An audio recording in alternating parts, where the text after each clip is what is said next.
Hey y'all. Hey, I'm back. It's February the 5th, 2015, which would make this probably the 35th day of Beard Watch.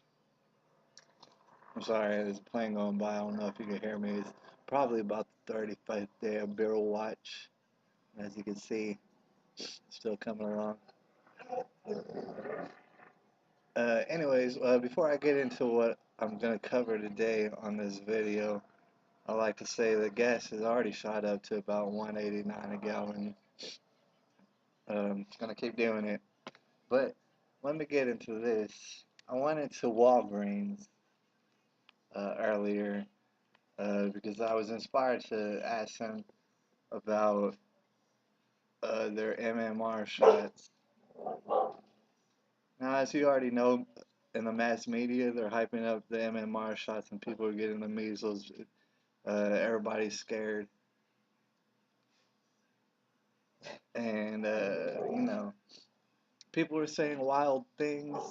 Some people have said, well, everybody who's not getting the MMR shots, they're the reason why people are getting the measles, which obviously isn't accurate according to the reportings, which show that a lot of the people did receive their MMR shots, which I mean, I don't even know if I had to get into it. It's not effective. It's been proven not effective. But anyways, they didn't. They ran out of the MMR shots at the Walgreens that I went to. Uh, I guess they're just flying off the shelf at the Walgreens that I went to, so they didn't have any. I asked them for the insert, and uh, also I'd just like to mention they're very nice. They were very nice people at the Walgreens. They didn't give me any problems or anything like that. I asked for the insert, they didn't have it, so I went ahead and I got their flu vaccine insert, which I'm told is just as nefarious. Anyways, I went ahead and I got it.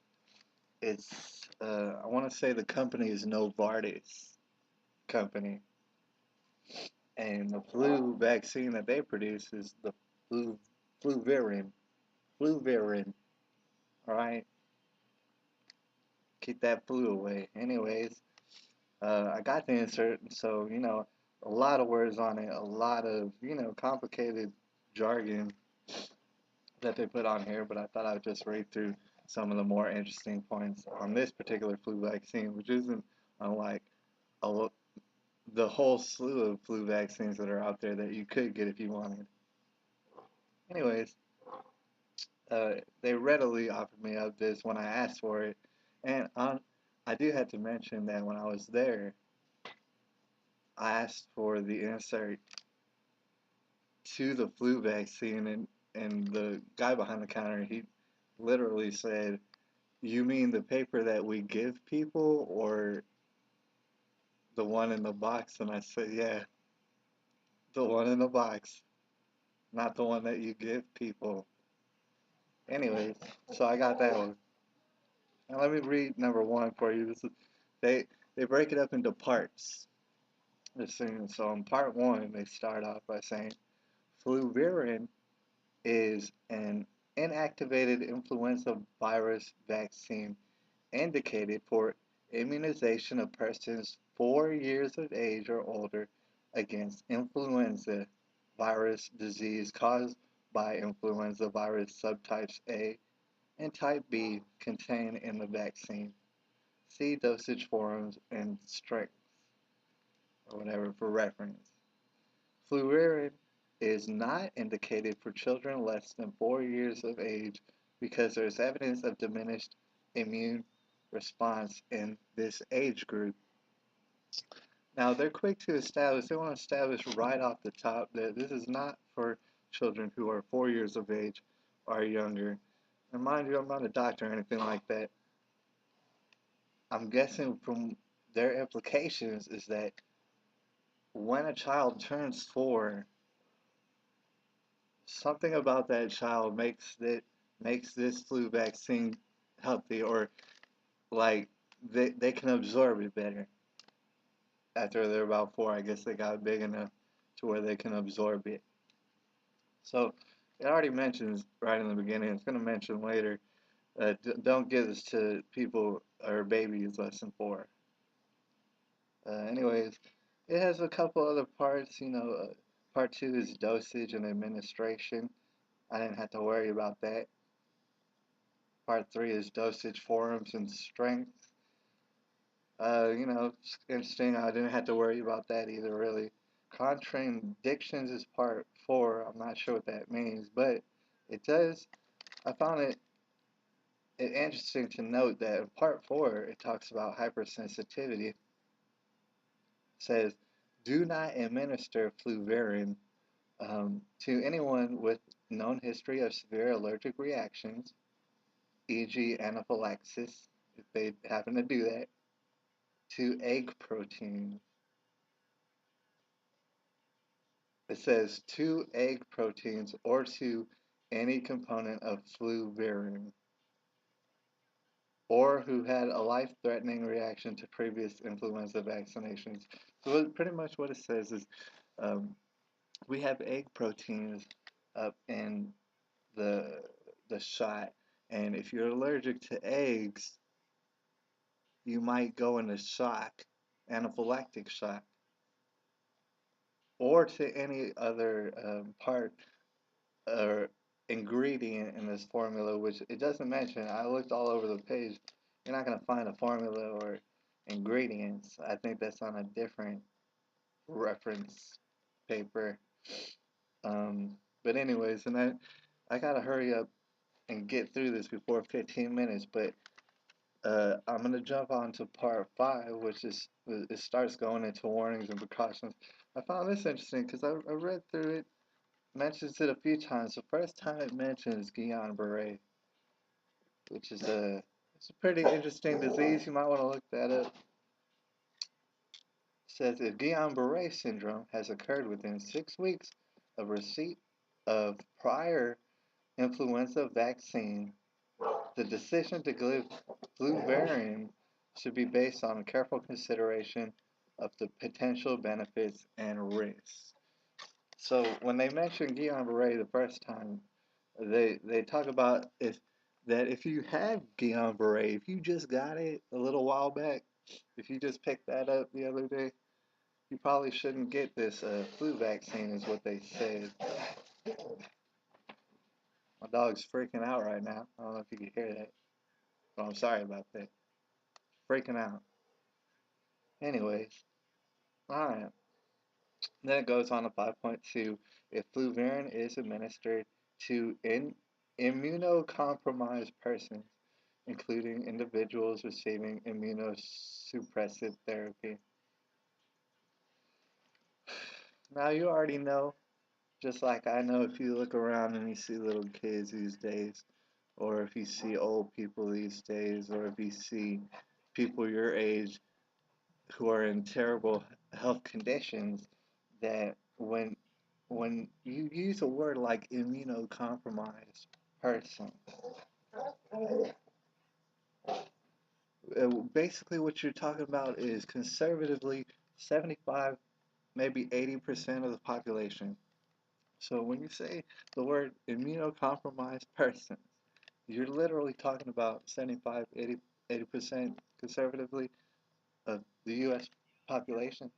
So what they say is if fluvirin is administered to about 80% of the population, the expected immune response may not be obtained. So that's the first time they actually mentioned that already off top. At best, this doesn't work for about 80% of whoever's going to use it. And they say it in just indirect ways, which is, I guess could be pretty confusing, but I understand what they mean. Anyways, it just goes on to mention, uh, other allergic reactions that you might get from it. I found part 5.4, limitations of vaccine effectiveness, to be pretty interesting. If you get a copy of this, the very first line of this part says, Vaccination with fluvirin may not protect all individuals, as if you just didn't already just say that it's not going to protect most individuals. And then sometimes it repeats. See, that's what's confusing is because sometimes it repeats itself, sometimes it contradicts itself, and it just makes for a pretty interesting read. If you get time, just go down to the Walgreens and say, "Hey, I want the insert in the box for that MMR for that flu shot. I want the one that's in the box." Um, let's see. They got a couple charts on here too. I got the page right here.